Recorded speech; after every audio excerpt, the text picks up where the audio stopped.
माझ्याबरोबर काढा पेत्राचं दुसरं पत्र, दुसरा अध्याय आणि चौथं वचन.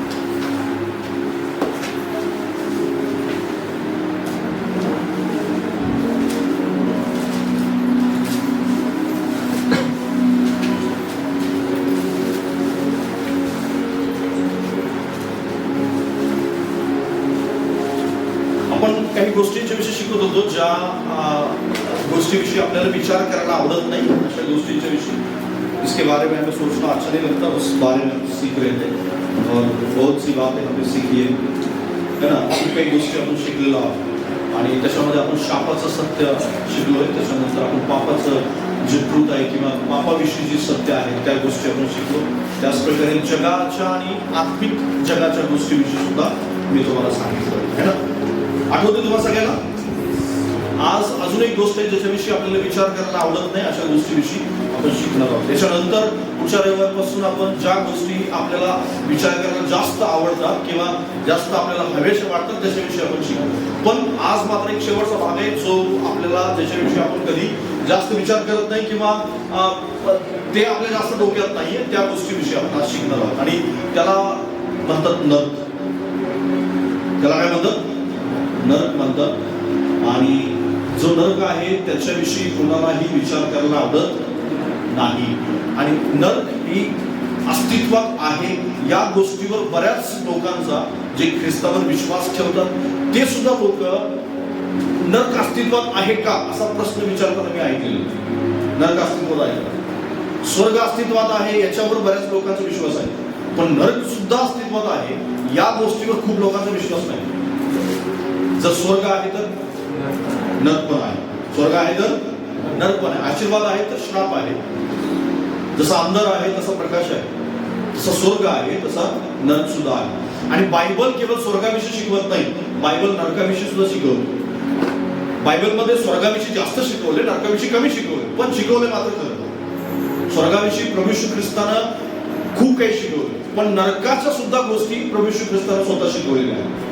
सर्वात प्रथम जर उल्लेख कुठं नरक आला असेल नव्या करारामध्ये तर प्रभू येशू ख्रिस्ताद्वारेच नरकाचा उल्लेख आलेला आहे. त्याच्या शिक्षणामध्येच नरकाचा उल्लेख आलेला आहे, बऱ्याच ठिकाणी आलेला आहे. बऱ्याच ठिकाणी प्रभू येशू ख्रिस्ताने नरकाचा उल्लेख केलाय, अधोलोकाचा उल्लेख केला, नरकाचा उल्लेख केलाय त्यांनी. आणि खूप काही शिक्षण देत असताना खूप काही गोष्टी प्रभू येशू ख्रिस्ताने या शिकवलेल्या आपल्याला बायबलमध्ये खूप ठिकाणी पाहायला मिळतात. तुम्ही जर खूप बायबलमध्ये नवीन करारामध्ये जा, आपण काही वचन वाचू, त्याच्यानंतर आपल्याला लक्षात येईल की नेमकं काय काय परमेश्वराने येशू ख्रिस्ताने शिकवलं आणि सांगितलं. पण आता आपण या ठिकाणी वचन वाचणार आहोत दुसरं पेत्र दुसरा अध्याय आणि त्याचं चौथं वचन.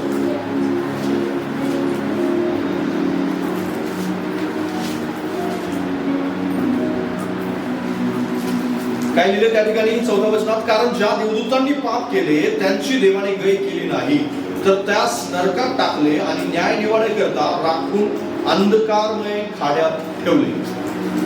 पहिली गोष्ट बाजूला सांगा, नरक अस्तित्वात आहे. बाजूला सांगा, नरक अस्तित्वात आहे. किती लोकांचा विश्वास आहे की नरक अस्तित्वात आहे?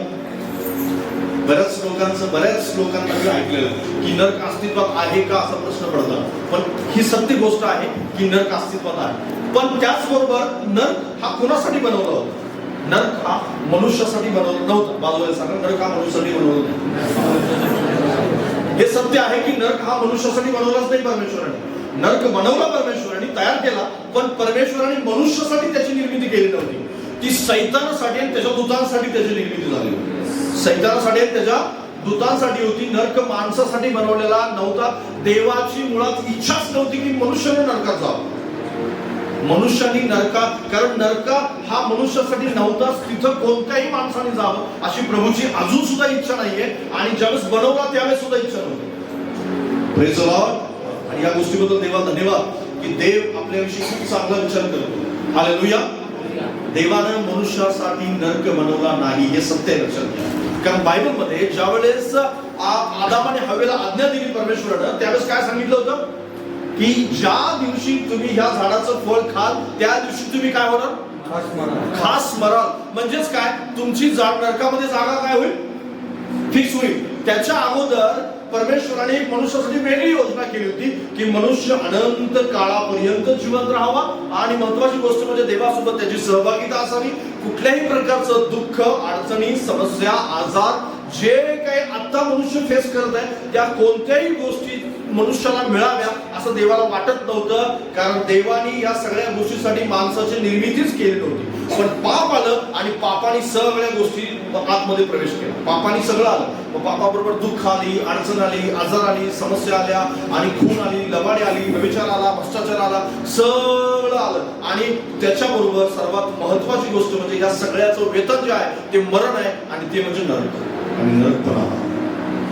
पण देवाने मात्र या गोष्टीचा कधीच विचार केलेला नव्हता किंवा या गोष्टीची निर्मितीच मनुष्यासाठी खास नव्हती. कारण इथं स्पष्ट लिहिलंय की मनुष्य देवाने कुणासाठी बनवलं होतं नरक? जे देवदूत फसलेले होते, पापात पडले होते, त्यांच्यासाठी देवानं त्यांची गय न करता त्यांना डायरेक्ट नरकामध्ये टाकावं याच्यासाठी देवाने सोय केली होती. मनुष्यासाठी नरक बनवलेला नव्हता. हालेलुया. कारण देव बापाची इच्छा नाही. माझ्याबरोबर का मत्ती सुवर्तमान 18वा अध्याय आणि 14वा वचन.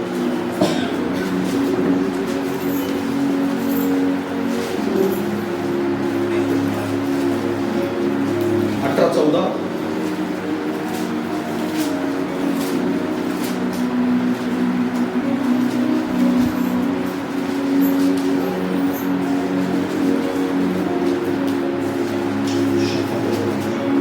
या लानातील एकाचाही नाश व्हावा अशी तुमच्या स्वर्गातील पित्याची इच्छा नाही. तसं या लानातील कोणाचाही म्हणजे एकाचाही नाश व्हावा अशी देवाची इच्छा नाही. दुसरा उत्पत्तीचा 2रा अध्याय आणि 17वे वचन. त्या ठिकाणी सांगितलंय पण बऱ्या वाईटाचे ज्ञान करून देणाऱ्या झाडाचे फळ तू खाऊ नको, कारण ज्या दिवशी तू त्याचे फळ खाशील त्याच दिवशी तू काय होशील? मरशील. अशा प्रकारे त्या ठिकाणी सांगितले गेलेले आहे. म्हणजेच मनुष्याला ज्यावेळेस देवाने निर्माण केलं होतं त्यावेळेस नरकाची निर्मिती झालेली होती, ऑलरेडी होत होता.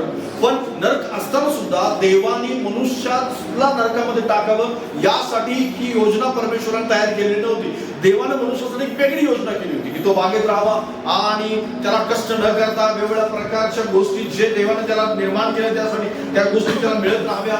आणि आदाम आणि हव्वेचं एक त्यांच्यापासून जी निर्मिती होणार होती ती निर्मिती सुद्धा देवाने एक वेगळ्या प्रकारे निर्मिती करण्याचा प्लॅन होता. पण मनुष्याच्या जीवनामध्ये पाप आलं आणि त्याचबरोबर नरक आला, नरकाच्या बऱ्याच गोष्टी आल्या आणि त्याच्या जीवनामध्ये श्राप आला आणि हे सगळं जे नकारात्मक आहे त्या सगळ्या गोष्टी मनुष्यामध्ये शिरल्या. आणि त्याच प्रकारे जी देवाची इच्छा होती त्या इच्छेप्रमाणे ह्या ठिकाणी झालेलं आपल्याला पाहायला मिळत नाही. मनुष्य त्यासाठी कारणीभूत आहे. देव कोणालाही स्वतःहून नरकात टाकू इच्छित नाही. हालेलुया. बाजूला सांगा, देव कोणालाही नरकात टाकू इच्छित नाही. अशा या देवाची अजिबात तशा प्रकारची इच्छा नाही. कारण नरकामध्ये कोण कोण असेल तुम्हाला माहिती आहे? नरकात सुरुवातीला कोण असणार? अगोदर पासूनच कोणासाठी निर्माण केलेलं नरक? सैतानासाठी. आणि त्याच्याबरोबर जे 1/3 दूत त्याच्या बरोबर फितूर झाले किंवा सैतानाची बाजू त्यांनी घेतली त्या सगळ्या दूतांसाठी नरक आहे आणि तेच सर्वप्रथम त्याचे भागीदार आहे. माणूस त्या नरकाचा भागीदार नाही. लक्षात घ्या, मनुष्य स्वतःहून नरकाची निवड करतो आणि म्हणून तो त्याचा भागीदार बनतो. पण देवबाप त्याची निवड, मनुष्याची निवड परमेश्वर नरकासाठी करत नाही. लक्षात घ्या. आणि म्हणून नरक हा मनुष्यासाठी नाहीये तर देवानी त्या लोकांसाठी म्हणजे देवदूतांसाठी तो नरक बनवलेला आहे. नरक ही कल्पना आहे का? नरक कल्पना आहे. पण बऱ्याच लोकांना नरक कल्पना वाटते. आणि बुद्धिजीवी लोक आहेत. बुद्धिजीवी म्हणजे जास्त पुस्तक वाचलेले, जास्त ज्ञानी, जास्त शिकलेले आणि जास्त वेगवेगळ्या प्रकारच्या जगातल्या गोष्टींची जे माहिती करून किंवा सायंटिफिक दृष्ट्या विचार करणाऱ्या लोकांना स्वर्ग आणि नरक या दोन्ही गोष्टी काय वाटतात बरं? काल्पनिक वाटतात.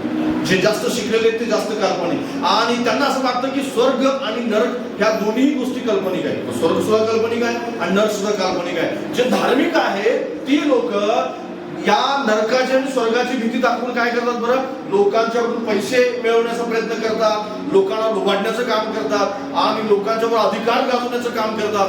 असं सांगून स्वर्ग आणि नरक या गोष्टीला काल्पनिक समजलं जातं. पण लक्षात घ्या, मी तुम्हाला तुमच्याकडून काहीतरी मला अपेक्षा आहे, तुमच्याकडून मला काहीतरी मिळवायचं आहे आणि मला काहीतरी तुमच्यावर अधिकार गाजवायचा आहे. यासाठी मी तुम्हाला नरकाच्या गोष्टी सांगत नाहीये. तुम्ही त्याच्यावर विश्वास ठेवा अथवा न ठेवा. कारण जर विश्वास ठेवला तर तुम्ही स्वर्गात असणार आणि नाही ठेवला तर मात्र जर तुम्ही ह्या स्वर्गासाठी प्रयत्न नाही केला तर ऑटोमॅटिक तो मनुष्य नरकात जाणार. या गोष्टीला काहीही अजिबात कुठल्याही प्रकारे त्याला डावलू शकत नाही कोणताही जगातला मनुष्य. मग तो ज्ञानी असो, शिकलेला असो, सायंटिफिक विचार करणारा असो, विज्ञानाच्या दृष्टिकोनातून चालणारा असो आणि देवावर तो विश्वास ठेवो अथवा न ठेवो, तो नास्तिक असो, कोणी असू द्या, जो कोणी ह्या जगामध्ये असेल त्याच्या जीवनामध्ये जर पाप आहे, पापाची क्षमा केली नाही आणि पापाची क्षमा मागितली नाही, त्याचं तारण झालं नाही तर त्याची नरकातली जागा फिक्स आहे. त्याला कोणीही डावलू शकत नाही, त्याला कोणीही काढू शकत नाही. तारण न पावलेला प्रत्येक माणूस स्वर्ग, जे देवदूत त्याच्या बरोबर सैतानाबरोबर बाहेर पडले, त्या सगळ्या सैतानाच्या दूतांच्या बरोबर त्या माणसाची प्रत्येकाची जागा नरकामध्ये असते. देवदूत जे सैतानाबरोबर बाहेर पडले त्यांची तर असणारच आहे, पण तारण न पावलेला प्रत्येक माणूस कुठं असणार आहे? नरकात असणार आहे. बाजूला सांगा, तारण न पावलेला प्रत्येक माणूस नरकामध्ये असणार आहे. हे सत्य आहे आणि हे वास्तव आहे, लक्षात घ्या. त्याला तुम्ही डावलू नाही शकत. तर मी म्हणू शकत नाही, अरे रे माझा मित्र आहे, अरे रे माझा नातेवाईक आहे, अरे रे तारण झाले का त्याचं? नाही झालं तर तो नरकात आहे. ही सत्य आहे, लक्षात घ्या. ही गोष्ट सत्य आहे. भले तो चांगलं काम करत असेल, चांगलं काम करून आपण नरकापासून वाचवू शकतो का स्वतःला? बाजूला सांगा, चांगलं काम करून तू स्वतःला नरकापासून वाचवू शकत नाहीस. चांगलं काम, बायबल सांगतं, चांगलं काम हे फाटक्या चिंधी म्हणून. फाटकी चिंधी अशा प्रकारे ती तुटलेली असते, फाटलेली असते. आपण कितीही चांगले करत राहिलो तर पापाचा अंश जो आपल्यामध्ये आहे. आणि बायबल सांगतं की पाप जे आहे ते पाप बलिदान मागतं. काय मागतं? पाप बलिदान मागतं. पापाची शिक्षा मनुष्याला झालीच पाहिजे आणि देवानं पापाची शिक्षा होण्यासाठी एक बलिदान निवडलेलं आहे, प्रभू येशू ख्रिस्त. आणि जो प्रभू येशू ख्रिस्तावर विश्वास ठेवतो, जो पापाचं बलिदान परमेश्वरानं जे नेमलेलं आहे त्या नेमलेल्या बलिदानावर विश्वास ठेवतो, त्याचं तारण होतं आणि तोच व्यक्ती स्वर्गासाठी निवडला जातो, तो स्वर्गाचा भागीदार आहे. जो कोणी या बलिदानावर विश्वास ठेवत नसेल तो व्यक्ती निश्चित अर्थाने तारण पावलेला नाही, देवाने निवडलेल्या मार्गावर त्याचा विश्वास नाही आणि तो नरकाचा भागीदार आहे. हे बायबल सांगतं, मी नाही सांगत आहे. हे माझ्या मनचे विचार नाहीये, देव सांगतोय आणि देवाने ह्या गोष्टी लिहून ठेवले. जो कोणी तारण पावत नाही तो प्रत्येक माणूस नरकामध्ये जाणार आहे. हे वास्तव आहे, हे सत्य आहे. मग तो कितीही प्रिय असला, कितीही चांगलं काम करत असला तरी सुद्धा, कारण चांगलं काम तुम्हाला माझं, तुमचं आणि माझं तारण घडवू शकत नाही. चांगलं काम तुमचं आणि माझं एक सर्वाइव्ह किंवा ह्या जगामध्ये तुम्हाला मला समाधान देऊ शकतं, पण समाधानाबरोबर आपल्याला तारणाची गरज आहे. नरकापासून वाचायचं कशाची गरज आहे? आपल्याला तारणाची गरज आहे. बाजूला सांगा, नरकापासून वाचायचं असेल तर तारणाची गरज आहे.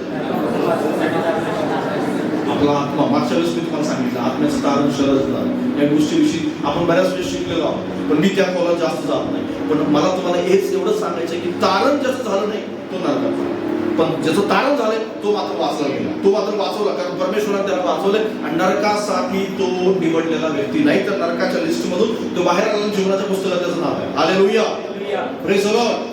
आणि म्हणून यासाठी जास्त प्रयत्न केले पाहिजे की माझं तारण झालं पाहिजे. बाजूला सांगा, तुझं तारणासाठी तू सतत प्रयत्नशील असला पाहिजे.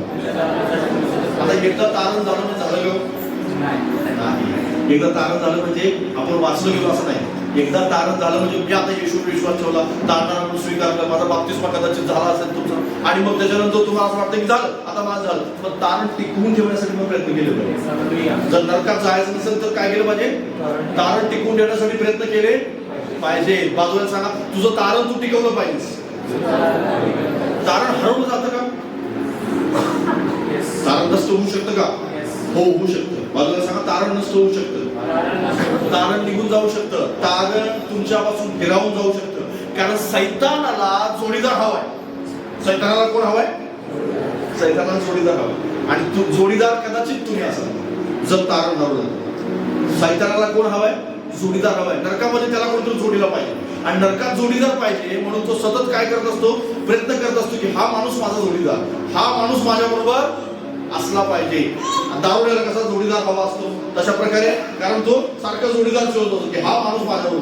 सैतान सुद्धा जोडीदार शोधत असतो सारखा, आणि तो जोडीदार कदाचित तुम्ही असू नये यासाठी तुम्हाला सतत प्रयत्नशील असलं पाहिजे. कारण सैतान सतत तारण, ज्यांचं तारण झालं नाहीये त्यांचं तारण होऊच नाही यासाठी तो प्रयत्न करतो, आणि ज्यांचं झालंय त्यांचं टिकू नये किंवा त्यांचं निघून जावं यासाठी तो प्रयत्न करतो. ज्यांचं झालंच नाही त्यांचं तारण कधीच होऊ नये, त्यांना सुवार्ता कळू नये, त्यांना वचन कळू नये, त्यांनी विश्वास ठेवू नये यासाठी तो सतत प्रयत्नशील असतो. पण दुसरी एक महत्वाची गोष्ट म्हणजे ज्यांचं झालंय ना त्यांचं कसं निघून जाईल यासाठी तो सतत प्रयत्नशील असतो. म्हणजे तारण झालं म्हणजे सैतान तुमची पाठ सोडून निघून गेला असं नाही. एक ठराविक लेवल येते पवित्र आत्म्याच्या सानिध्यात तुम्ही जाता की त्या ठिकाणी सैतान आणि त्याचे दूत तुमच्यावर काही आक्रमण केलं तरी त्याचा काडी मात्र तुमच्यावर फरक पडत नाही. ही वेळ येते लक्षात घ्या. पण ती वेळ येण्यासाठी तुम्हाला त्या सगळ्या स्टेप बाय स्टेप त्या वेळेपर्यंत जावं लागेल. पण बरीच लोक मध्येच गटाळे खातात, आणि त्या गटाळ्या खाल्ल्यामुळं त्या लेवल पर्यंत माणसं पवित्र आत्म्याच्या त्या सानिध्यात, पवित्र आत्म्याच्या त्या उपस्थितीत ज्या ठिकाणी सैतानाच्या हमल्याचा काहीही फरक पडत नाही लगेच ओळखतो. जसं येशूने ओळखलं पेत्राचा. कारण पेत्र काय म्हणाला येशू ख्रिस्ताला की प्रभूजी तुमच्यावर कधीच अशी वेळ येऊ नाही.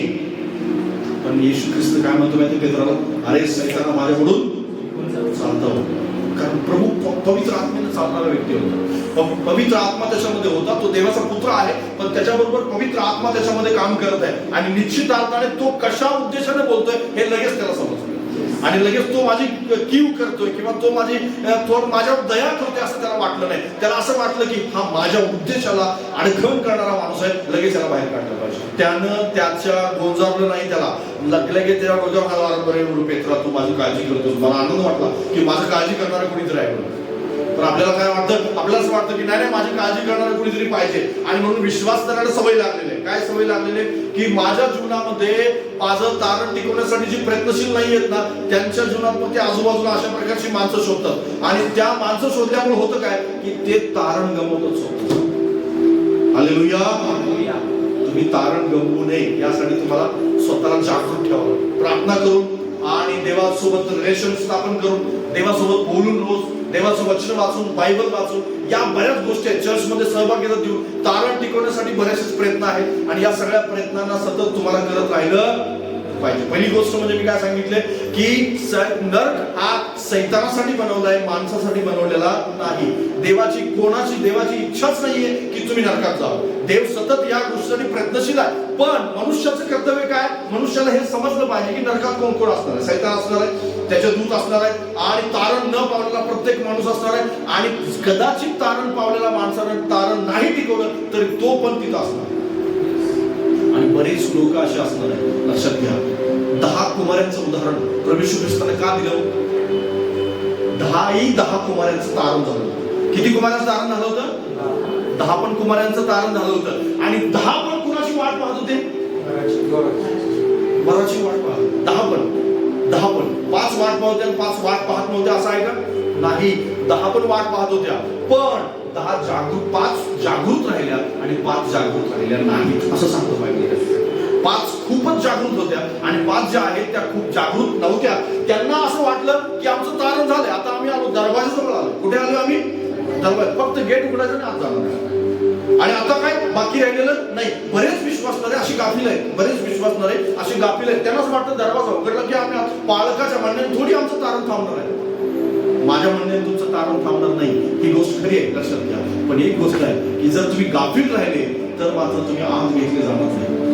कारण येशू ख्रिस्तानं ते उदाहरण देण्यापाठीमागे हे मंडळीला सूचित करायचं होतं की 50% चर्च राहणार आहे, आणि 50% जर राहणार आहे तर त्या 50% उचलल्या जाणाऱ्यांच्या मध्ये तुमचा नंबर असला पाहिजे. Praise the Lord. हालेलुया.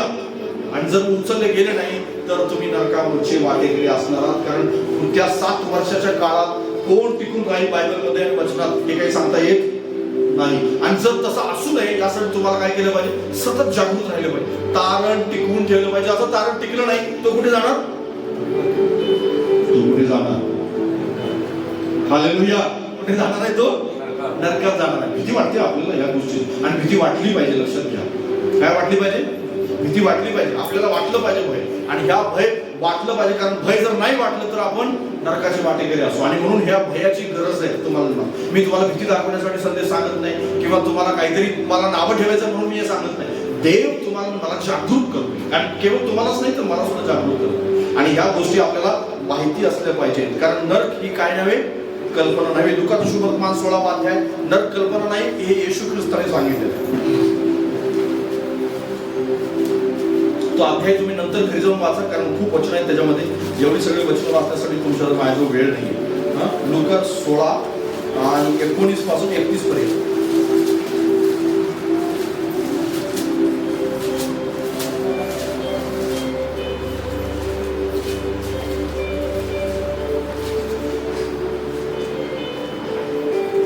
त्या ठिकाणी लिहिले, कोणी एक श्रीमंत मनुष्य होता, तो जांभळी व तरंग वस्त्रे घालीत असे आणि दररोज थाटामाट्याने राहत असे. आणि बऱ्याच गोष्टी त्या ठिकाणी आपल्याला पाहायला मिळतात. पण एक शेवटचं मात्र आपण वाचूया आणि 29 वचन. पण अब्रामाने त्याला म्हटले, त्यांच्याजवळ मोचे व संदेष्ट आहेत, त्यांचे त्यांनी ऐकावे. तो म्हणाला, हे बाप्पा असे नाही, पण मेलेल्यामधून कोणी त्यांच्याकडे गेला तर ते पश्चाताप करतील. तेव्हा त्यांनी त्याला म्हटले, ते मोशेचे व संदेशांचे ऐकत नसतील तर मेलेल्यामधून ही कोणी उठला तरी त्यांची खात्री होणार नाही. बरेच लोक या येशूच्या दाखल्यावर विश्वास ठेवायला तयार नाही. हा दाखला कोण सांगितलाय? शिष्याने सांगितलाय. बाजू सांगा, हा दाखला येशू ख्रिस्ताने सांगितलाय. आणि कशाचा दाखला आहे तो? दाखला म्हणजे ही खरी गोष्ट आहे, खोटी गोष्ट नाहीये. येशू ख्रिस्ताने उदाहरण देण्यासाठी म्हणून सांगितलं नाही, तर ते खरं आहे. अब्राम खरा आहे का? अब्राम होता का अस्तित्वात? होता. लाजर होता का? होता. श्रीमंत माणूस होता का? होता. आणि हे सगळे होते. आणि या लोकांचं मरणानंतर काय झालं? कारण मरणानंतरच्या गोष्टी माणसाला माहित नसतात. माणूस कुठे जातो हे माहित नाही, पण येशूला माहित होतं की ते कुठे गेले. येशूला माहिती होतं ना, कारण शास्त्री पुरुषांना माहिती नव्हतं. त्या समोर बसलेल्या लोकांना काहीच माहित नव्हते कुठे गेले. अब्राम कुठे गेला, लाजर कुठे गेला, श्रीमंत माणूस कुठे गेला. कारण 3 आहे, 3 जण. त्या स्टोरीमध्ये किती जण आहेत? 3 जण आहेत. 2 स्वर्गात गेलेत आणि 1 नरकात गेलाय. आणि त्याला येशू ख्रिस्ताने अधोलोक आणि सुखलोक म्हटलेलं. अधोलोक आणि सुखलोक हे थोडंसं समजायला कठीण जाईल, पण एक मात्र मला तुम्हाला सांगू द्या, नरक आणि अधोलोक ह्या दोन्ही गोष्टी सिमिलर आहेत, पण त्याच्यामध्ये फरक आहे. सध्याच्या काळामध्ये जो कोणी माणूस मरतो तो नरकात डायरेक्ट जात नाही, तो अधोलोकात जातो. कुठे जातो तो? अधोलोकात जातो. आणि सध्याच्या काळामध्ये समजा तो धार्मिक जीवन तारण पावलेला व्यक्ती येशूवर वचनावर चिरभय बाळगून वचन चांगल्या प्रकारे पालन करून जर मृत्यू पावला तर तो सुख लोकात जातो, स्वर्गात जात नाही. कुठे जातो? सुख लोकात जातो, स्वर्गात जात नाही. सुख लोक ही एक अशी अवस्था आहे किंवा असं ठिकाण आहे जे स्वर्गात जाण्यापूर्वी परमेश्वराने नेमून ठेवलं, तयार करून ठेवलं. आणि अधोलोक सुद्धा एक असं ठिकाण आहे जे नरकात जाण्यापूर्वी परमेश्वराने तयार करून ठेवले. सेम सगळ्या प्रकारच्या दोन्ही स्वर्गामध्ये असेल आणि सुख लोकात असेल. सगळं आनंद, सुख, समाधान, ज्या गोष्टी देव तुम्हाला देऊ इच्छितो ते सगळं तिथं आहे. पण महत्वाची गोष्ट म्हणजे जे पारितोषिक आहे ते मात्र स्वर्गात गेल्यावर मिळणार. मी सांगतोय थोडंसं समजायला कठीण जाईल, पण समजून घ्या तुम्ही. आणि अधोलोक जे आहे ते जे अधोलोक आहे त्या ठिकाणी सुद्धा यातना आहेत, अग्नी आहे आणि बऱ्याच अशा गोष्टी आहेत ज्या नरकात असणार आहेत, ते अधोलोकामध्ये सुद्धा आहे. पण जे सार्वकालिक नरकाची अग्नी आहे ती मात्र नरकात गेल्यावरच मिळेल, कारण न्याय झाल्यानंतर. पण तत्पूर्वी मात्र त्या माणसाला अग्नीतच जावं लागेल. म्हणजेच ते ठिकाण काय? अधोलोक आहे. आता लाजर मेला, तो कुठे गेला? सुख लोकात गेला, अब्रामाच्या जवळ. अब्राम ऑलरेडी तिथं सुख लोकामध्ये उपस्थित आहे. आणि जो श्रीमंत माणूस मेला तो कुठे गेला? अधोलोकात गेला. म्हणजे नरकात नाही गेला तर अधोलोकात गेला. आता समजा जर कोणी एक्सपायर झाला जगात, तारण न पावलेला माणूस, तर तो अधोलोकात जाणार. नरकाची जी यातना तिथं नसणार आहे. पण नरकात जाण्यासाठी नेमलेला माणूस आहे तो कधीही त्या अधोलोकातून परमेश्वर काढून त्याला सुख लोकात किंवा स्वर्गात पाठवणार नाही. तो कायमचा नरकासाठी निवडला, कायमचं. कारण तिथून पुढे कुठल्याही प्रकारचं पृथ्वीवर तुम्ही काय पण ठेवा, मग इथं नेवट ठेवा, छतावर ठेवा आणि बरंच काय काय करा. बरेच लोक करतात आहे ना, आमचं हे माणूस अमुक कुठतरी त्याला तुझ्या पापाची क्षमा करा आणि कुठतरी पाठव, असं तुमच्या प्रार्थनेने कुणी काही कुणाचं परिवर्तन होत नाही. तुम्ही फोटो लावलाय, त्या फोटो समोर हार लावले आणि बरंच काय काय केलं, काही फरक पडत नाही. सगळ्या गोष्टीचा न्याय करणारा कोण आहे? तुम्ही नाही. या जगातला मी सुद्धा नाही. मी सुद्धा कोणाला अधोलोकात किंवा स्वर्गात पाठवण्याचा अधिकार माझ्याकडे नाहीये. लक्षात घ्या, तो अधिकार प्रभू ख्रिस्ताकडे. हालेलुया. तो अधिकार देवाच्या चिंतामध्ये. आणि परमेश्वरच ठरवतो की जीवनाच्या पुस्तकात नाव कोणाचं असेल आणि कोणाचं नसेल, हे परमेश्वरच ठरवतो. पण हे ठरवण्यासाठी आपली कृत्य जी आहे ती कारणीभूत असतात. काय असतात आपली कृत्य कारणीभूत असतात. जर आपण योग्य प्रकारे काम करत राहिलो तर ह्या गोष्टी होणार आहेत. आणि म्हणून स्वर्ग काल्पनिक नाही, नरक काल्पनिक नाहीये. या गोष्टी या ठिकाणी प्रभू येशू ख्रिस्ताने स्पष्ट केल्या. हे दाखला देऊन परमेश्वराने काय सांगितलं की तुम्ही नाही पाहिला पण मी अगोदर पाहिलं. तुम्ही पाहिलं नाही पण मी पाहिलंय. तुम्ही पाहिलं नाही की अब्राहम कुठे आहे पण मी पाहिलं की अब्राहम कुठे आहे. येशू ख्रिस्ताने जो पाहून आला होता त्याने हे सांगितलंय. हालेलुया. आणि म्हणूनच याच्यावरून हे सिद्ध होतं की नरक अस्तित्वात आहे, अधोलोक अस्तित्वात आहे, सुखलोक अस्तित्वात आहे, स्वर्ग अस्तित्वात आहे. हे काल्पनिक नाही या ठिकाणी लिहिलेलं आहे. जरी मानवीय बुद्धी काय सांगत असेल, लॉजिक वेगळं सांगत असेल, मनुष्याचे आणि रूढी परंपरा ज्या काही वेगवेगळ्या प्रकारच्या गोष्टी सांगत असेल, आपण असं म्हणत पण असू की आपण जन्म मृत्यूच्या फेऱ्यात आहोत. जन्म मृत्यूचा फेरा म्हणजे आता समजा मी मनुष्य आहे, दुसऱ्या जन्मामध्ये मी मेल्यानंतर दुसरं अजून काहीतरी होणार किंवा तिसरं काहीतरी होणार. बायबल असं सांगतं की एकदाच मनुष्याचं जीवन आहे आणि एकदाच मरण आहे आणि मेल्यानंतर त्याचा न्याय होणे आहे. Hallelujah, hallelujah. त्या न्यायाच्या पलीकडे जर जायचं असेल तर येशूवर विश्वास ठेवला आहे. आणि जो येशूवर विश्वास ठेवतो तो न्यायाच्या पलीकडे जातो. जो तारण पावतो तो न्यायाच्या पलीकडे जातो. त्याच्यावर कुठल्याही न्यायाचा निवडण्याचा प्रसंग येणार नाही. त्याला त्याच्या कृत्यांचा जाब परत विचारला जाणार नाही. तारण पावले, जन तारण टिकवले, जो भयामध्ये वाढत आहे देवाच्या, त्याला विचारलं जाणार नाही. येशू ख्रिस्तानं स्वतः स्वर्ग आणि नरकाची ओळख जगाला करून दिली, लक्षात घ्या. आणि म्हणून स्वर्ग अस्तित्वात आहे आणि नरक सुद्धा अस्तित्वात आहे. मग त्याचं शुभवर्तमान 5 अध्याय 21 आणि 22 वचन.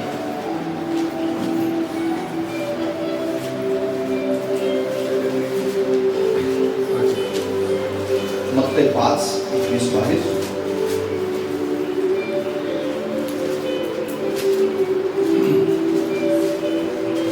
येशू ख्रिस्त सांगतो या ठिकाणी, खून करू नको, कारण जो कोणी खून करील तो न्यायसभेच्या दंडास पात्र होईल. असे प्राचीन लोकांना सांगितले होते, हे तुम्ही ऐकले आहे. मी तो तुम्हाला सांगतो, जो कोणी आपल्या भावावर उगाच रागवेल आणि न्यायसभेच्या शिक्षेस पात्र होईल. जो आपल्या भावाला अरे वेळगळ असे म्हणेल तो वरिष्ठ सभेच्या शिक्षेस पात्र होईल. आणि जो कोणी त्याला मूर्खा असे म्हणेल तो नरक अग्नीच्या शिक्षेस पात्र होईल. 29 वचन. तुझा उजवा डोळा तुला पापास प्रवृत्त करत असेल तर तू उठून टाकून दे, कारण तुझे संपूर्ण शरीर नरकात टाकले जावे. यापेक्षा तुझ्या एका अवयवाचा नाश व्हावा हे तुझ्या हिताचे आहे. तुझा उजवा हात तुला पापास प्रवृत्त करत असेल तर तोडून टाकून दे, कारण तुझे संपूर्ण शरीर नरकात पडावे. यापेक्षा तुझ्या एका अवयवाचा नाश व्हावा हे तुझ्या हिताचे आहे. येशू ख्रिस्त ओळख करून देत आहे. कशाची? नरकाची ओळख करून देत आहे. येशू ख्रिस्त कोणाला शिक्षा मिळेल याची ओळख करून देते का? कोण करून देत आहे ती ओळख? येशू ख्रिस्त करून देत आहे. बाजूला सांगा, येशूने नरकाची ओळख करून दिली. पण त्या नरकाविषयी विचार करायला कोणाला आवडत नाही, कोणाला आवडत नाही. त्याच्याविषयी शिकायला पण आवडत नाही. त्याच्याविषयी अरे नरक, हा ठीक आहे, मी तिथं जाणार नाही, फिक्स आहे. नाही, तसं नाहीये, लक्षात घ्या. जर तारण झालेलं आहे तर आपण तारण टिकवून ठेवण्यासाठी प्रयत्न केला पाहिजे. तुमच्या त्या दिव्यामध्ये सतत तेल असलं पाहिजे, लक्षात घ्या. तुम्ही जागृत असले पाहिजे, ते विझू नये म्हणून. कारण दिवे विझतात, लक्षात घ्या. तेल जर नसेल तर विझतात का? दिवे विझतात, वाऱ्याने विझतील, तेल कमी पडल्यामुळे विझतील, बऱ्याच गोष्टी मला विझू शकतात. पण ते भिजले नाहीत यासाठी तुम्हाला प्रयत्नशील असलं पाहिजे. आणि जर भिजले तर मात्र तुम्ही जाणार नाही. जर तुमच्याजवळ तेलच नसेल आणि तुम्ही त्याच वेळेस ज्यावेळेस येशू ख्रिस्त येणार आहे त्यावेळेस दुसऱ्या गोष्टीत व्यस्त असाल तर निश्चित अर्थाने येशू आल्यानंतर तुम्ही जाणार नाही. आणि म्हणून त्यासाठी तुम्हाला सतत प्रयत्नशील असले पाहिजे. आणि येशू ख्रिस्ताने नरकाची ओळख करून दिली या ठिकाणी आपल्याला पाहायला मिळतं. आता देवाची इच्छा काय आहे नेमकी या ठिकाणी अजून वाचायला मिळतं. 2 पेत्र याचा 3 अध्याय आणि 9 वचन. 2 पेत्र 3:9.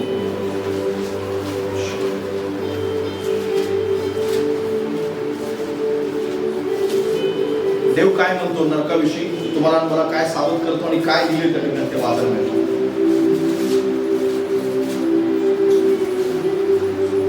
कित्येक लोक ज्याला विलंब म्हणून म्हणतात तसा विलंब प्रभू आपल्या वचनाविषयी करीत नाही, तर तो तुमची आणि माझ्या धीराने सहन करतो. कोणाचा नाश व्हावा अशी त्याची इच्छा नाही, तर सर्वांनी पश्चाताप करावा अशी आहे. Hallelujah, praise the Lord. प्रत्येकाने पश्चाताप करावा यासाठी प्रभू तुम्हाला हे सांगत आहे. तुम्ही प्रत्येकाने नरकाविषयी सावध असावं यासाठी प्रभू तुम्हाला हे सांगत आहे. प्रभूची इच्छा आहे की कोणाचाही नाश होऊ नये. हालेलुया. प्रभूची इच्छा आहे की कुठलाही व्यक्ती नरकात जाऊ नये. जसं तुम्ही सुरुवातीला सांगितलं की नरक तुमच्या आणि माझ्यासाठी बनवला गेला नाही. तो जे पतन पावलेले देवदूत आहेत त्यांच्यासाठी बनवला होता, पण मनुष्याने निवड केली की मी नरकात जाणार, आणि मनुष्याने निवड करून तो नरकात जात आहे. पण देवाची इच्छा अजिबात नाही. तसं या ठिकाणी लिहिलंय की सर्वांनी सर्वत्र पश्चाताप करावा अशी प्रभूची इच्छा आहे, असं या ठिकाणी आपल्याला लिहिलं. आता देव तुमचं आणि माझं तारण व्हावं किंवा तुमचं आणि माझं जीवन त्याच्याशी निगडीत राहावं यासाठी प्रयत्न करतो का? सतत प्रयत्न करतो, सतत प्रयत्न करतो. त्याच ठिकाणी वाचायला मिळतं 2 पेत्र याचा 2रा अध्याय आणि 7व्या वचनामध्ये. आणि अधर्मी लोकांच्या कामातून वर्तनाने विटलेला नीतिमान लोट याची त्याने काय केली? सुटका केली. तो नीतिमान माणूस त्यांच्यामध्ये राहत होता आणि तेव्हा त्यांची स्वैराचाराची कृत्य पाहून व त्यांच्याविषयी ऐकून त्याचा नीतिमान जीव कासावीस होत होता. लोकांना शिक्षा भोगी न्यायाच्या दिवसासाठी कसे राखून ठेवावे हे प्रभूला कळते. Praise the Lord, hallelujah. तुमच्या आणि माझ्यासाठी प्रयत्न करतो का परमेश्वर? सतत प्रयत्न करतो. पवित्र आत्माच्या द्वारे काम करत असेल, तो वचनाद्वारे काम करत असेल, पास्टरच्या द्वारे काम करत असेल, आपल्या जोडीदाराच्या द्वारे काम करेल, तो कुठल्याही द्वारे तो काम करत असतो. लोट आणि त्याची संपूर्ण फॅमिली कुठे होती? सदोम गमोरामध्ये. कुठे होते ते? सदोम. आणि सदोम गमोरा हे पापिस्ट असलेलं शहर होतं. खूप पाप त्या ठिकाणी चालायचं. अगदी पुरुष गमन करणारे त्या ठिकाणी लोक होते. आणि देवाला त्याची ओरड समजली आणि देवाने स्वतः काय पाठवले? आपले देवदूत पाठवले. देवदूतांच्या द्वारे त्या सदोम आणि गमोराचा देवाला नाश करायचा होता. पण बायबल सांगतं की अब्राम त्यासाठी प्रार्थना करत होता आणि अब्रामाच्या प्रार्थनेद्वारे असेल आणि लोट हा नीतिमान मनुष्य होता हे देवा पण ओळखून होता. आणि म्हणून परमेश्वराने स्वतः त्या ठिकाणी जाऊन हस्तक्षेप करून बायबल एवढ्यापर्यंत सांगतं की देवदूतांनी त्यांचे हात धरून त्यांना नरकात त्या सदोम गमोराच्या बाहेर काढले. हात धरून बाहेर काढले. लोटाची बायको सतत नगराकडे पाहत राहिली आणि ती त्याचं काम झालं. देव तुमच्या आणि माझ्यासाठी हात धरून कधी कधी बाहेर काढतो. मनुष्य पापातून बाहेर काढतो, वाईटातून बाहेर काढायची त्याची इच्छा असते. एखादा व्यक्ती चाललाय दारूच्या दुकानात, तिथून उडून काढून परमेश्वर त्याचं तारण घडवण्याची त्याची इच्छा असते. बऱ्याच लोकांच्या जीवनामध्ये परमेश्वराने हे काम याच्या अगोदर पण केलं असेल, याच्यानंतर पण तो करत राहील. त्याच्या कामाला कुठल्याही प्रकारच्या मर्यादा नाही. तो सतत या गोष्टीसाठी प्रयत्नशील आहे की तुमचा नीतिमान जीव जो आहे वाचला जावा, तुमचा प्राण वाचावा, तुमचं कुटुंब वाचावं, तुम्ही नरकाच्या अग्नीपासून वाचावं यासाठी तो प्रयत्नशील आहे. आणि तो हस्तक्षेप करतो. लक्षात घ्या, तो सतत आणि सतत प्रयत्नशील असतो की तुमचं तारण व्हावं आणि तुमचं तारण टिकावं सुद्धा. Hallelujah, praise the Lord. तुम्हाला माहिती आहे लोटाची स्टोरी पुढे काय झाली? लोटाची स्टोरी काय झाली माहिती तुम्हाला? लोट आणि त्याच्या मुली, त्याला लोटाला कळालं नाही, तो दारू प्याला, द्राक्षरस प्याला आणि द्राक्षरस पिल्यानंतर त्याच्या मुलीने स्वतः त्याच्यासोबत विचार केला. त्याच्यानंतर माओवाची निर्मिती झाली, जे नंतर खूप मोठ्या प्रमाणामध्ये पापिस्ट अशा प्रकारचं राष्ट्र झालं. लक्षात घ्या, आपण परमेश्वराच्या बाबतीत इतके सावध आणि सजग व्हायला हवं. देव प्रयत्न करतो याचा अर्थ असा नाही की आपण कुठल्याही प्रकारच्या गोष्टी करण्यासाठी मुभा आहे. आपल्याला कुठल्याही गोष्टी करण्यासाठी आपल्याला परवानगी आहे. देव आपल्यासाठी सतत प्रयत्नशील आहे, काम करत आहे. देव माझ्या जीवनामध्ये कुठल्याही प्रकारच्या गोष्टी माझ्यावर येऊ देत नाही, अरिष्ट येऊ देत नाही किंवा मला सतत पापापासून लांब ठेवण्याचा प्रयत्न करतो. याचा अर्थ मी पाप करण्यासाठी मोकळा आहे आणि कुठल्याही प्रकारच्या गोष्टी मी करू शकतो असा अर्थ होत नाही. आणि माझं जीवन आता तारणाच्या बाहेर म्हणजे त्या न्यायाच्या पलीकडे गेले तर मला कुठल्याही प्रकारे परमेश्वर नरकात टाकणारच नाही असं अजिबात नाही. जर असं असतं तर लोटाची बायको मिठाचं काम झाली असती का?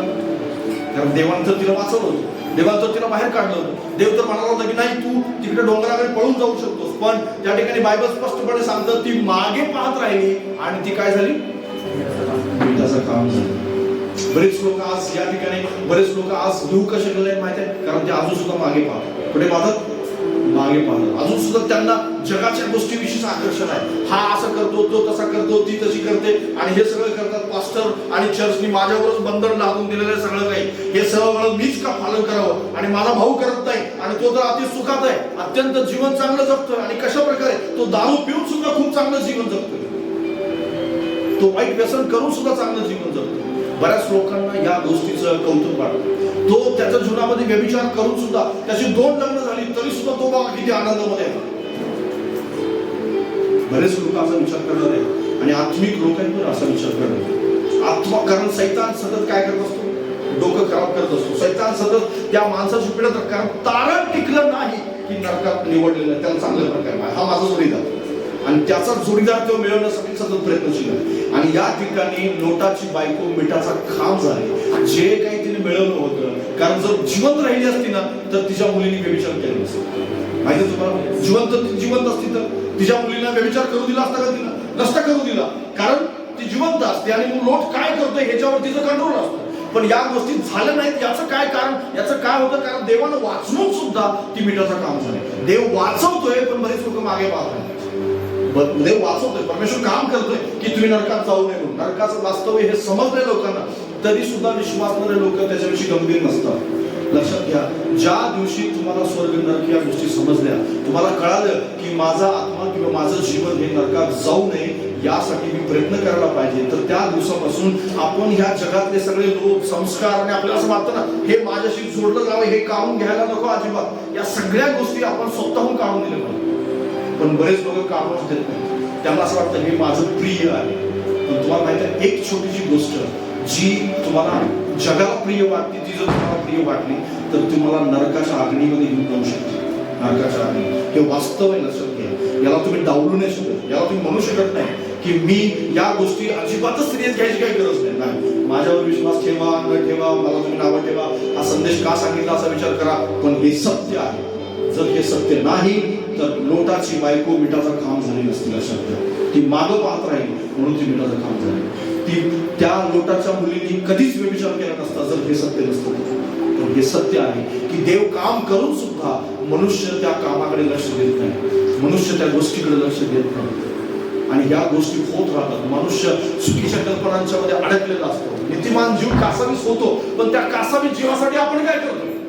कासावीस होतो नीतिमान जीव. आपला नीतिमान जीव आहे किंवा आपल्यामध्ये परमेश्वराचा आत्मा आहे, पवित्र आत्मा ज्याच्यामध्ये असतो ना, तो त्याला सतत जागृत ठेवत असतो. तुला हे करायचं नाही, तुला हे करायचं नाही, तुला ते करायचं नाही, तू तिथं जाऊ शकत नाही, तू याला भेटू शकत नाही, तू हे बोलू शकत नाही, तू या गोष्टी कृती करू शकत नाही, हे पवित्र आत्मा सतत त्याला सांगत असतो. आणि पवित्र आत्म्याला डावलून माणसं घरात गुंडावून ठेवतात आणि म्हणतात की माझं बघूया, मी एक दिवस जाऊन पाहतो. आणि या सगळ्या गोष्टी केल्यामुळे होतं काय की नीतिमान जीव कासावीस होऊन सुद्धा त्याचं जीवन जे आहे ना, तर ते देवाच्या गोष्टीपासून, देवाच्या सामर्थ्यापासून लांब जातं. आणि ते कधी मिठाचा खांब होतात. मिठाचा खांब काय करतो? हालचाल करतो का? कधी काहीच हालचाल करतो. तो ढिम्म असतो, काही करत. काही लोक ढिम्म मध्ये असतात. तुम्ही काय पण सांगा आम्हाला, मास्टर तुम्ही काय पण बोला, कोणताही संदेश द्या, आमच्यावर काहीही फरक पडत नाही. नरकाचं वास्तव ज्यावेळेस तुम्हाला समजेल त्यावेळेस तुमच्यावर फरक पडला पाहिजे. संदेशाचा तुम्ही रडलं पाहिजे, तुम्ही देवाजवळ गेलं पाहिजे, गुडघे टेकले पाहिजे, अश्रू आले पाहिजे तुमच्या डोळ्यातून. तुम्हाला समजलं पाहिजे की प्रभू, लक्षात घ्या की परमेश्वरानं तुम्हाला जागृत केलेलं आहे आणि या गोष्टी कधी विसरू नका. कारण नरक हे सत्य आहे. माणसं काही म्हणू द्या, मला माहित नाही लोक काय म्हणतात, नरक नाही आहे, आपण जन्म मृत्यूच्या फेऱ्यात आहोत असं माणसं म्हणत राहतील. पण लक्षात घ्या, नरक आहे माणसाचं एकदाच जीवन आहे, एकदाच तो मरणार आणि न्याय आहे त्याचा. आणि देव ठरवणार की मी स्वर्गात जाणार की नरकात. तुमच्यानी माझी कृती ठरवणार. आपण कृती आपली जर योग्य नसेल तर निश्चित अर्थाने आपण नरकासाठी निवडलो. तारण होऊन सुद्धा बऱ्याच लोकांना नरकाच्या दिशेनं जाताना मी पाहिलेलं, गतीनं जाताना पाहिजे. तारण होऊन सुद्धा त्यांचा बाप्तिस्मा झाला तरी सुद्धा आज काही गोष्टी अशा आहेत त्यांच्या जीवनात की त्या सोडल्या नाहीत. म्हणून आज ते ढिम्म आहेत, मिठाचा खांब आहे की त्यांच्या जीवनात काहीच होत नाही. आणि लोटाच्या मुलीसारखं आणि त्यांच्या जीवनासारखं त्यांचं जीवन झालेलं आहे. देवानं स्वतः हस्तक्षेप करून त्यांचा हात धरून बाहेर काढलं होतं, त्यांना त्यांचं जीवन बदललेलं होतं. त्यांच्या जीवनात इतक्या अद्भुत गोष्टी घडताना मी पाहिल्या की इतकं अद्भुत घडत असताना त्यांचं डोळे अजून सुद्धा उघडले नाही. जर तुमच्या जीवनात असं काय असेल सावध राहा, परमेश्वर तुम्हाला सावध करत आहे. देव हस्तक्षेप करतो. लक्षात घ्या, तो आपल्याला स्वर्गाची ओळख करून देतो. कारण येशू ख्रिस्ताने सगळ्यात पहिला नरकाची ओळख करून देण्याच्या अगोदर कशाची ओळख करून दिली ती माहिती? स्वर्गाची ओळख करून दिली येशू ख्रिस्ताने. नरकाची ओळख अगोदर नाही, स्वर्गाची ओळख लवकर करून दिली. त्या बायबल सांगतो आपल्याला, वाचा मत्तेय सुसमाचार 14:17 वचन.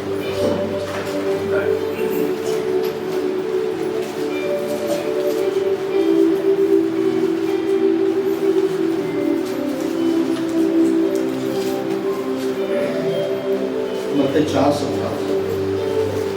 जेव्हा पण आपण वचन वाचतो किंवा जेव्हा पण देव आपल्याशी बोलतो त्यावेळेस सर्वात प्रथम तुमच्यासमोर काय घेऊन येतो माहिती आहे? तो नरक नाही येऊन येतो, स्वर्ग घेऊन येतो. त्या ठिकाणी लिहिले पश्चाताप करा. काय लिहिलं? येशू ख्रिस्त काय म्हणाला? येशूचा पहिला संदेश काय होता?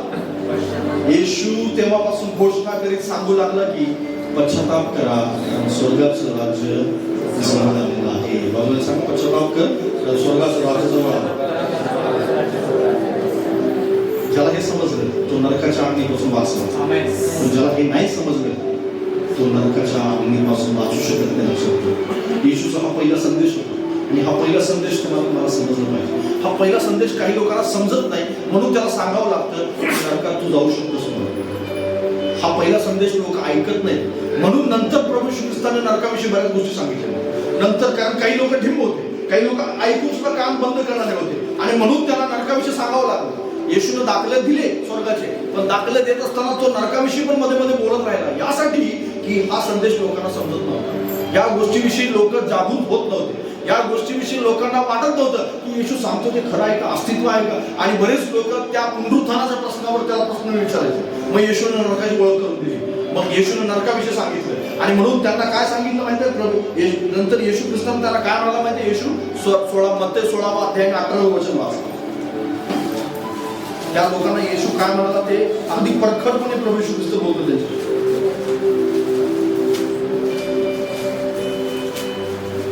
नाही 23 अध्याय 33 वचन मग ते 23.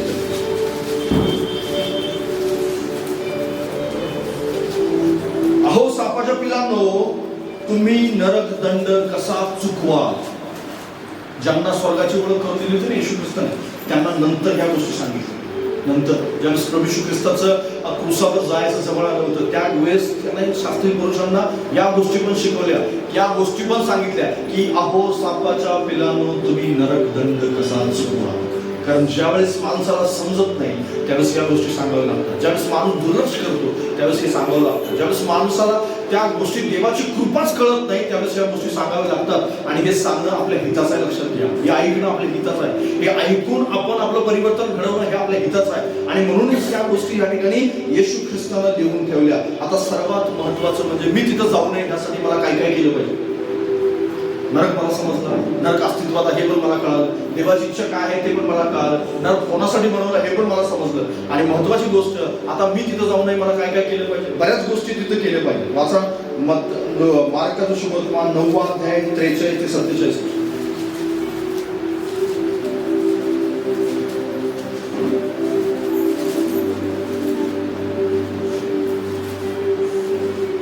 मार्क 9:43 पासून 47 पर्यंत प्रभू काय सांगतो. तुझा उजवा हात तुला पापास प्रवृत्त करत असेल तर तोडून टाकून दे. 2 हात नरकात म्हणजे न विझणाऱ्या अग्नीत जावे यापेक्षा व्यंग होऊन जीवनात जावे हे तुझ्या हिताचे आहे. तुझा पाय तुला पापास प्रवृत्त करत असेल तर तोडून टाकून दे. 2 पाय नरकात टाकले जावे यापेक्षा पंग होऊन जीवनात जावे हे तुझ्या हिताचे आहे. तुझा डोळा तुला पापास प्रवृत्त करत असेल तर ते उपटून टाक. 2 डोळे असून जेथे त्याचा किडा मरत नाही आणि अग्नी विझत नाही अशा नरकात टाकले जावे यापेक्षा 1 डोळ्याहून देवाच्या राज्यात जावे हे तुझ्या हिताचे आहे. Praise the Lord. कारण प्रत्येक मनुष्य अग्नीने शुद्ध केला जाईल. Praise the Lord. हालेलुया. ज्याचं तारण झालंय तो नरकासाठी निवडलं गेलेलं नाही. परमेश्वराने त्याचं नाव जीवनाच्या पुस्तकात लिहिलेलं आहे. हालेलुया. Praise the Lord. पण ज्याचं तारण झालं नाही तो नरकासाठी निवडलेला आहे. तो नरकाच्या दिशेने धावत आहे. आणि म्हणूनच बायबल सांगतं की अरुंद दरवाजाने जाण्याचा नेटाने काय करा, प्रयत्न करा. कारण रुंद दरवाजाने जाणारे, रुंद वाट ही नाशाकडे जाणारी वाट आहे, अरुंद वाट ही स्वर्गाकडे जाणारी वाट आहे. आणि म्हणून आपल्याला नेहमी अरुंद रस्त्याने किंवा छोटा रस्ता जो आहे परमेश्वराने निवडला त्या रस्त्याने गेलं पाहिजे. आणि त्या रस्त्याने जात असताना ह्या सगळ्या गोष्टी कराव्या लागतात. काय काय करावं लागतं. हात जर पापास प्रवृत्ती करत असेल, डोळा पापास प्रवृत्ती करत असेल, पाय जर पापास प्रवृत्ती करत असेल तर त्या गोष्टी नसलेल्या चांगल्या असं म्हटलेलं आहे. मग आता कदाचित तुमच्या जीवनामध्ये हात पाय डोळा असं काहीतरी असू शकतं. तुमचा स्वभाव असेल कदाचित त्याच्या जागेवर, कदाचित तुमचं एखादी तुमचं एक वाईट एखादी अशी सवय असेल की ज्या सवयीद्वारे कदाचित तुम्हाला नरकाच्या दिशेकडे तुम्ही जात असाल. एखादा नातेवाईक असेल, एखादा मित्र असेल, एखादं असं तुमच्या जीवनामध्ये असं एखादं पातक असेल की जे पापामुळे तुमचं तारण तुम्ही गमावत असाल किंवा तारण तुम्हाला समजत असेल, त्या तारणाविषयी तुम्ही सिरियस नसाल, असं काही असू शकतं. जर ती सवय किंवा ते पाप किंवा ते देवाला न आवडणारी गोष्ट जर तुम्ही काढून नाही टाकली तर संपूर्ण शरीरात त्या छोट्याशा चुकीमुळे नरकात जाऊ शकतो. आणि म्हणून ते होऊ नये यासाठी देव काय करत आहे, सावध करत आहे. काय करायला पाहिजे तर हे काढून टाकलं पाहिजे.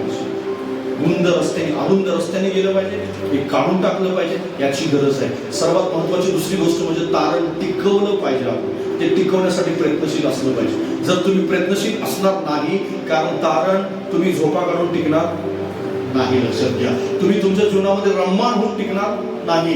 माझ्या जीवनात परमेश्वराने मला खूप आशीर्वाद दिलाय. कारण सुरुवातीला काय होतं माहितीये काय, मनुष्याच्या जीवनात संकट असतं, अडचणी असतात, तो खूप प्रार्थना करतो, खूप समस्येतून जात असतो, खूप देवाशी काय करावं, देवाजवळ आणि काय करू नये असं होतं त्याला. आणि हळूहळू मग त्याला आशीर्वाद मिळतो, आजार निघून जातात आणि आर्थिक अडचणी निघून जातात आणि त्या जीवनातून समजा त्याची लेकरं व्यवस्थित होतात, सगळ्या काही गोष्टी व्यवस्थित होऊ लागतात आणि जीवनात शांती येऊ लागते, आनंद येऊ लागतो, सर्व व्यवस्थित होतं. आता त्याला असं वाटतं आता देव माझ्या खिशात आहे.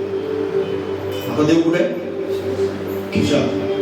आणि देव खिशात असल्यामुळं तो कुठल्याही गोष्टीकडे जास्त सिरियस होत नाही. उलट तुम्हाला ज्यावेळेस सगळ्या गोष्टी मिळतील ना, त्यावेळेस तुम्ही जास्त प्रार्थना केली पाहिजे. कारण ते सांभाळणं जास्त महत्वाचं आहे.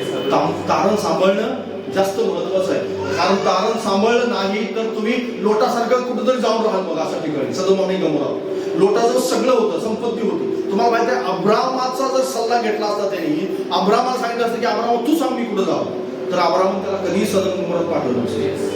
कारण अब्राम देवाच्या आत्म्याने चालला नाही, परमेश्वराचा आत्मा त्याच्याजवळ होता. त्याला सांगितलं असतं तू इकडे नको जाऊ, इकडे जा. भलेही ते वेगळे राहिले असते पण योग्य ठिकाणी पाठवलं असतं मला. पण त्यानं ते केलं नाही, लोटानं ते केलं नाही. त्याला असं वाटलं आता देव माझ्याजवळ आहे, मला काय गरज आहे, मी कुठेही जाऊन राहू शकतो. आणि तुम्ही कुठेही जाऊन राहाल, मग लोटासारखं सगळं काही. त्याची संपत्ती राहिली का पळून जाताना, तो एकटाच होता आणि त्याच्या 2 मुली होत्या, दुसरं कोणी नव्हतं. ना त्याच्याजवळ बकरे होते, ना मेंढे होते, ना नोकर होते, ना चाकर होते, ना सोनं होतं, नाणं होतं, काही नव्हतं. तर रिकामं डोंगरात राहण्याचं काही नव्हतं. सगळं सदोम गमोरा जळून भस्म झालं, काही राहिलं नाही त्याला. का राहिलं नाही? कारण त्यांनी सल्ला नाही घेतला, त्यांनी विचारलं नाही देवाच्या माणसाला, देवाच्या लोकांना नाही विचारलं, परमेश्वरांना नाही विचारलं. नीतिमान असून फायदा नाही, लक्षात घ्या. नुसता तारण होऊन सुद्धा फायदा नाही. नुसता ते तारण टिकवण्यासाठी तुम्ही काय काय करता ह्या गोष्टी महत्वाच्या आहेत. अरुंद रस्त्याने जात असताना फक्त मी नीतिमान झालं, माझं तारण झालं, मी झालं, मला सगळे समजले, आता मला कोणाची आत्मिक माणसाची गरज नाही आणि मला काही देवाच्या आगणीची पण काही गरज नाही, काहीच गरज नाही मला, असं म्हणून कुठेही जाऊन राहून कुठेही काही करून चालत नाही. तुम्हाला सल्ला घ्यावा लागतो, विचारावं लागतं, देवाला विचारावं लागतं, देवाच्या माणसाला विचारावं लागतं, पवित्र आत्म्याला विचारावं लागतं. आणि जर तुम्ही नाही केलं तर मग लोट होतं त्याचा, दुसरं काही होत नाही. त्याला समजलं की अरे मी काय करून बसतो. कारण हे सगळं होऊन सुद्धा त्याच्याजवळ संपत्ती, अब्रामाच्या आणि त्याची संपत्ती सिमिलर होती असं सांगतं पाहिजे. एवढी संपत्ती त्याच्याजवळ होती आणि एवढी संपत्ती असून सुद्धा लोट शून्य झाला, काही राहिलं नाही त्याच्याजवळ. अब्राम वाढत गेला, लोट मात्र शून्य झाला. का? कारण देवाच्या आत्म्याने चालला नाही, देवाला विचारलंच नाही, सल्लाच नाही घेतला परमेश्वर. जर नरकाच्या दिशेला जायचं नसेल तर सल्ला घ्यायला शिका. देव खिशात आहे असं वागू नका. ज्यावेळेस पण तुम्हाला कळतं, ज्यावेळेस तुम्ही तारणाच्या रस्त्यावर चालताना नम्रतेनं चाला, रोज प्रार्थना लाईव्ह ठेवा, रोज देवाच्या वचनामध्ये चालायला चालू करा, रोज एक अशा प्रकारचं तुमचं एक आध्यात्मिक जीवन असू द्या, तुम्हाला सतत भय राहिलं पाहिजे. बायबल सांगतं स्पष्टपणे की जगातल्या लोकांची भीती बाळगू नका. तो काय म्हणेल, ती काय म्हणेल, त्याला काय वाटेल, ह्याला काय वाटेल, वाटतं काय वाटेल, आम्हाला काय फरक पडत नाही. मला परमेश्वर जो मला नरकात पाठवू शकतो त्याला काय वाटतं, हे मला याला जास्त याची जरा मला जास्त भीती. कारण बायबल स्पष्टपणे सांगतं मत्त्याचं शुभवर्तमान 10व्या अध्यायात 28व्या वचनामध्ये, कोणाला घाबरू नका, जगातल्या लोकांची भीती बाळगू नका. बायबल सांगतं, वाचा, तिथे लिहिलेलं स्पष्टपणे.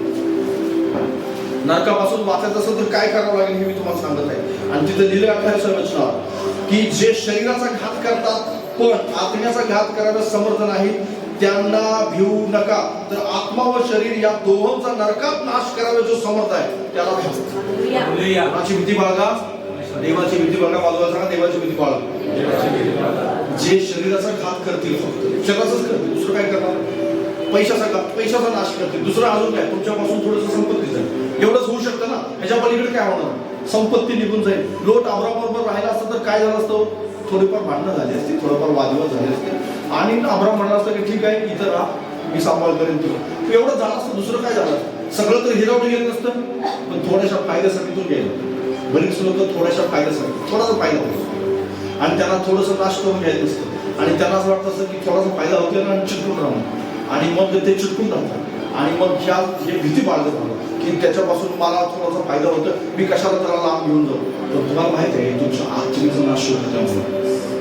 कारण देवाची भीती जर नाही बाळगली तर शरीर आणि आत्मा त्या दोन्हीचा नाश होतो, दोन्हीचा नाश होतो. आणि हे होऊ नये यासाठी तुम्हाला देवाचं भय सतत बाळगलं पाहिजे, प्रभूचं भय बाळगलं पाहिजे. कारण जो नरक अग्नीच्या शिक्षेस पात्र होईल त्याला त्याच्या जीवनामध्ये कुठल्याही प्रकारचं देवाचं भय नसतं. तो देवाच्या भयाने चालत नाही, देवाच्या भयाने चालायची त्याला गरज वाटत नाही. त्याला असं वाटतं मी देवाचं भय कशाला बाळगू, माणसाची कृपा माझ्यावरती भरपूर आहे. माणसाची कृपा सतत नाशाकडे घेऊन जाणारी कृपा आहे, पण देवाची कृपा मात्र तुम्हाला अनंत काळाच्या जीवनाकडे घेऊन जाणार. आणि म्हणून अनंत काळाचं जीवन कसं मिळेल यासाठी जास्त प्रयत्न करा. देवाचं भय बाळगा, स्वर्गाची वाट धरा. कारण गाफील राहू नका. महत्वाची गोष्ट म्हणजे आणि हा गैरसमज करून घेऊ नका.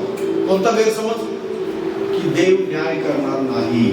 हा गैरसमज करून घेऊ नका. तिथे लिहिलंय जे आपण सुरुवातीलाच वाचलं होतं ना, तिथे लिहिलंय.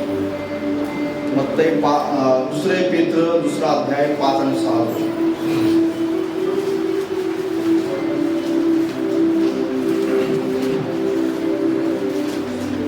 दुसरे पेत्र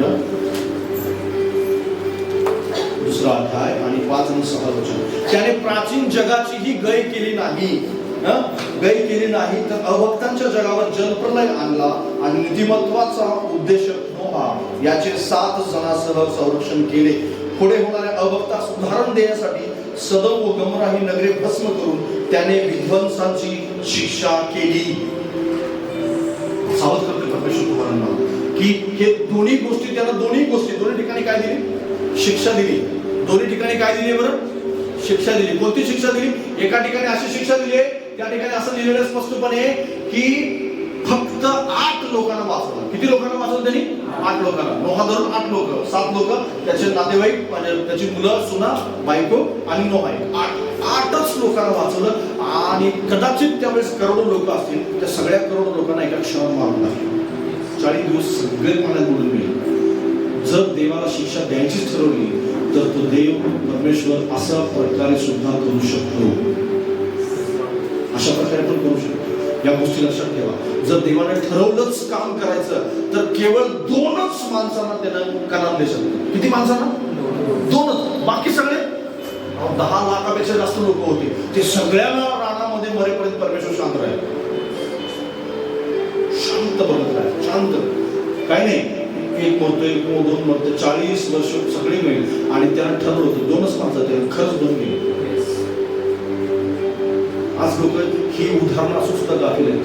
सदम आणि गमोरा कितीतरी लोकसंख्या त्या ठिकाणी, सगळ्या लोकांना मारून टाकलं परमेश्वरानं. 3च माणसं वाचली. तुम्ही समजू नका असं की देव काम करणार नाही, न्याय करणार नाही. तो माझ्या कृपा करतोय, देव कृपा करतो, ही चांगली गोष्ट आहे. आणि देवाने कृपा केली पाहिजे. हे मी पहिलाच सांगितलं तुम्हाला की देवाची इच्छाच नाहीये की माझा तुमचा नाश व्हावा. देवाची इच्छा ही आहे की आपण स्वर्गात जावं. पण याचा अर्थ असा नव्हे की देव न्याय करणारच नाही, असा नव्हे. जर असं असतं तर देवाने सदम गमोराला कधीच मारलं नसतं. देवानं जगाचा नाशच केला नसता. 7 लोकांना केवळ वाचवलं नसतं देवाने. देव म्हणलं असतं की देव मी कृपा करणार आहे, सगळं जग वाचवते, सगळ्यांचं मी तारण करतो. केलं असतं का तसं? देवाला हे शक्य आहे का? निश्चित शक्य आहे. पण देवाने ते केलं नाही. शक्य देवाने इस्रायल लोकांना सगळ्यांना कनान देशात केला, पण देवाने नेलं नाही, केवळ 2च नाही. हे सत्य आहे. हे सत्य आहे. आणि याच्यावर तुम्ही आणि मी विश्वास ठेवला पाहिजे की देव न्यायच करणार नाही असं समजू नका. नरकाचं वास्तव्य समजत असताना तुम्हाला हे समजलं पाहिजे, माझाही जर मी सावध राहिलो नाही तर माझाही न्याय होऊ शकतो. हे सत्य आहे. मी इथं संदेश देत असताना सुद्धा मला सुद्धा हे म्हटलं पाहिजे सतत की माझाही न्याय होऊ शकतो. मला सुद्धा परमेश्वर जर मी आज्ञा पाळली नाही तर तशा गोष्टी होऊ शकतात जे मला अपेक्षित नाही. लक्षात घ्या.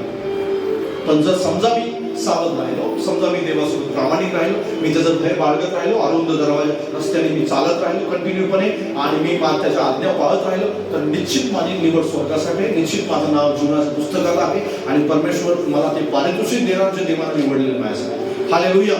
पण समजा जर मी ते नाही केलं तर निश्चित अर्थाने जर मी माझा प्राण आणि माझ्या आत्म्याला गमवण्यासाठी मी कारणीभूत असेल, देव नाही. लक्षात घ्या. आणि म्हणून ही गोष्ट तुम्हाला लक्षात आली पाहिजे की देवानं ह्या न्यायाच्या गोष्टी तुमच्या आणि माझ्यासमोर उदाहरण दिलं.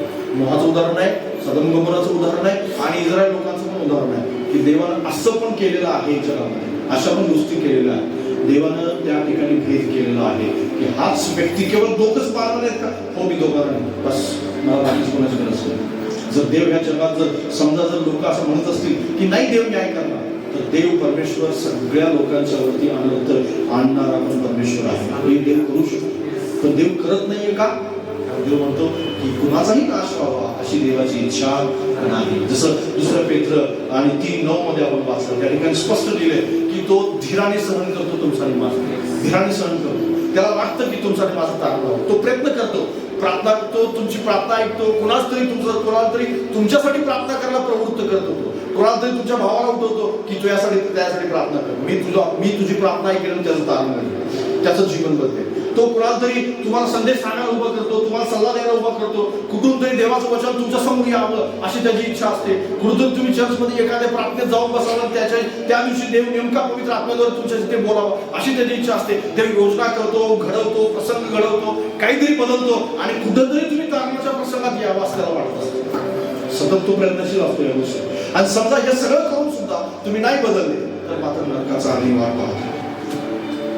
देव पण तुमच्या आणि माझ्यासाठी प्रयत्न केले असा कोणीही मनुष्य असणार नाही तुमच्यापैकी किंवा जगातला कोणताही मनुष्य असा कोणीही असणार नाही की देवानं त्याच्यासाठी योजना केलेली नसेल तारणाची, देवानं त्यासाठी काम केलेलं नसेल, देवानं त्याच्यावर सुवार्ता सांगण्यासाठी त्याला माणूस नेमला नसेल कुठंतरी आज. कारण देव जर असं असतं तर देवाने कधीच येशू आला असता आणि त्याच्या प्रिय लोकांना घेऊन गेला असता. देव म्हणाला नाही, शेवटच्या माणसापर्यंत सुवार्ता कळेपर्यंत तो येणार नाही, तो येणार नाही हे त्याला सांगितलं नाही. आणि तो त्याच्या वचनावर ठाम आहे. लक्षात घ्या, त्याचं अभिवचन ठाम आहे का? कारण तो वाट पाहतो, धीरानं सहन करताय तुमचा आणि माझा. कदाचित देवानं वेळ लावलाय तुमचा आणि माझ्यासाठी, तो आला नाही याचा अर्थ तुमचा आणि माझं तारण बघूया सगळं आला. आणि जर आला नाहीये तर तुम्ही आणि मी तारण साधून राहील अशी देवबापाची इच्छा आहे. सर्वात महत्वाची गोष्ट म्हणजे तारण पावलेल्या कोणत्याही माणसावर अधोलोकाचं सामर्थ्य नाहीये. तारण पावलेल्या कोणत्याही माणसावर अधोलोकाची शक्ती नाही का? पण ती अधोलोकाचं सामर्थ्य तुमच्यावर काम करू नये यासाठी तुम्हाला सतत प्रयत्नशील असले पाहिजे. तुम्ही येशूला समर्पण केलं पाहिजे. जो कोणी समर्पण करेल त्या प्रत्येकावरती अधोलोकाचं सामर्थ्य निघून गेलं, सैतानाचं सामर्थ्य निघून गेलं. तुम्ही बंधनातून पूर्णपणे मुक्त झालं. कारण सगळे बंधन, जसं मी शापाचा विषय शिकवत होतो त्या दिवशी सांगितलं होतं की सगळे बंधन कुठं तोडले? क्रूसावरती तोडले. मी असं सांगत नाहीये की नरक तुमच्यावर त्याचं बंधन आहे, नरकाचं बंधन नाहीये, लक्षात घ्या. पण मनुष्य स्वतः त्या रुंद दरवाजाला जाण्याची निवड करतो आणि मनुष्य स्वतः जातो. देव त्या ठिकाणी बसलेला नाहीये त्या ठिकाणी की तुम्हाला लगेच जबरदस्ती त्या ठिकाणी पाठवायला.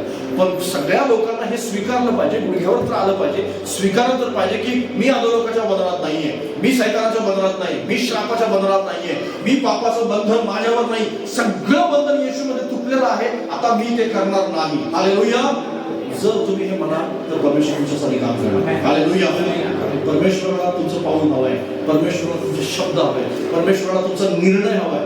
ज्या दिवशी तुम्ही तो घ्याल, ज्या दिवशी तुम्ही त्या निर्णयावर चालण्याचा ठाम निर्णय कराल तर लक्षात घ्या परमेश्वर तुमच्यासाठी सतत काम करत राहील. हालेलुया. आणि देवबाप करो तुम्हाला नरकाच्या आगीपासून वाचवो आणि प्रत्येक तुमच्यापैकी प्रत्येक व्यक्ती आणि तुमचं संपूर्ण कुटुंब हे स्वर्गाच्या रस्त्यावर येतील आणि अनंत काळाच्या जीवनाला प्राप्त करू. आमेन. आपण डोळे बंद करूया सगळेजण. यावेळेस सगळे उभे राहूया आपण सगळेजण.